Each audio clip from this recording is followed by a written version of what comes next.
44 திருத்தங்களை வந்து கொண்டு வருவதற்காக உத்தேசித்திருக்கிறாங்க. அது மீண்டும் பேசுவலாம் அப்படின்னு கமிட்டிக்கு அனுப்புகிறாங்க, ஜாயின்ட் கமிட்டிக்கு அனுப்பியிருக்கிறாங்க.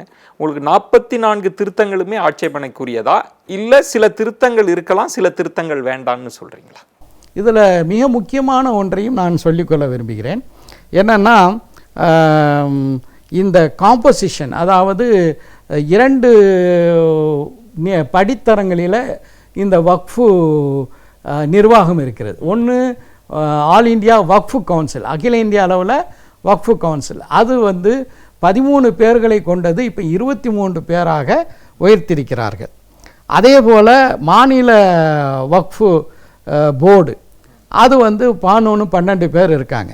இதில் முக்கியமான ஒரு செய்தி என்னென்னா, முஸ்லீம்கள் காக அர்ப்பணிக்கப்பட்ட இந்த சொத்துகள், அந்த சொத்துக்களை நிர்வாகம் செய்யக்கூடிய இந்த போர்டில், வக்ஃபு கவுன்சிலில் ஏற்கனவே இருந்த சட்டத்தில் அதனுடைய தலைவராக இருக்கக்கூடியவர் வக்ஃபுக்கான அமைச்சர். அவர் முஸ்லீமாகவும் இருக்கலாம், முஸ்லீம் அல்லாதாரம் இருக்கலாம், அதுக்கு யாருமே ஆட்சேபனை பண்ணலை. ஆனால் இதில் வந்து நாடாளுமன்ற உறுப்பினர்கள் முஸ்லீம்களில் இருந்து நாடாளுமன்ற உறுப்பினர் என்று விதிமுறை. இப்போ என்ன மாற்றிருக்காங்கன்னா, எந்த நாடாளுமன்ற வேறு உறுப்பினராக வேண்டாலும் இருக்கலாண்டு. இந்த 23 பேரில் 5 பேர் மட்டும்தான் முஸ்லீம்கள் என்று குறிப்பிடப்பட்டிருக்கின்றது. மற்றவர்கள் அனைவரும் வெளிப்படையாக என்ன சொல்லிட்டாங்கன்னா, 2 முஸ்லீம் அல்லாத உறுப்பினர்கள் இடம்பெறுவாங்கண்டு.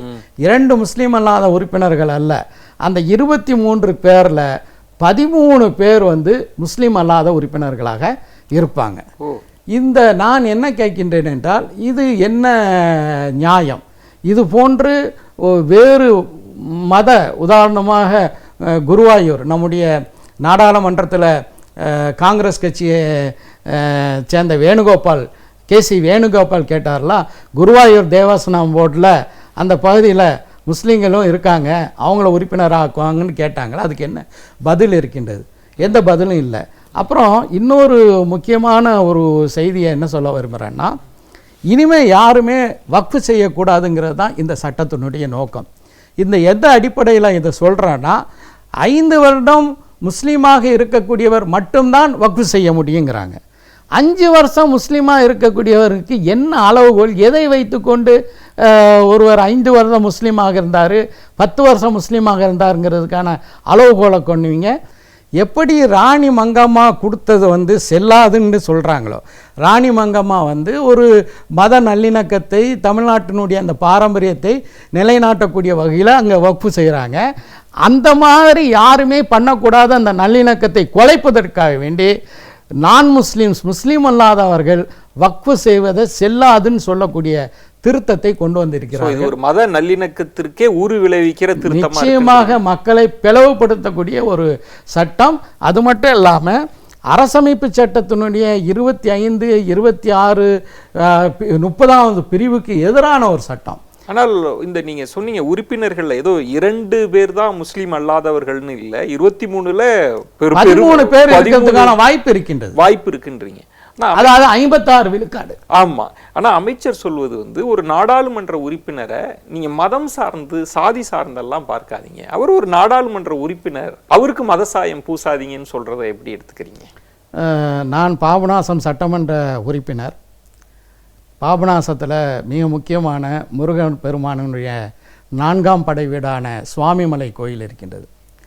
அந்த சுவாமிமலை கோயிலுக்கு வந்து லிஃப்ட் வசதி செய்யப்பட வேண்டும் என்பது நீண்டகால மக்களுடைய கோரிக்கை.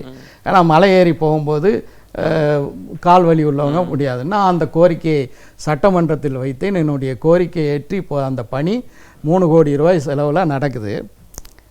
நான் கேட்கின்றேன் கிரண் ரிஜிஜுவை, சுவாமிமலை தேவஸ்தானம் போர்டில் என்னை உறுப்பினர் ஆக்குவாங்களா? நான் மக்கள் பிரதிநிதி தான், அதுக்கு அவர் தயாரா?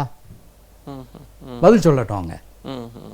இதில் அடுத்ததாக இந்த வக்ஃப் வாரியம் இதற்குள் வந்து பெண்கள் நியமனத்தை பற்றி அவங்க தொடர்ந்து பேசிகிட்டே வராங்க. அது முத்தலாக்காக இருக்கலாம், இந்த மாதிரியான விஷயங்களில் இஸ்லாமிய பெண்கள் உரிமை மறுக்கப்பட்டவர்களாக இருக்கிறாங்க.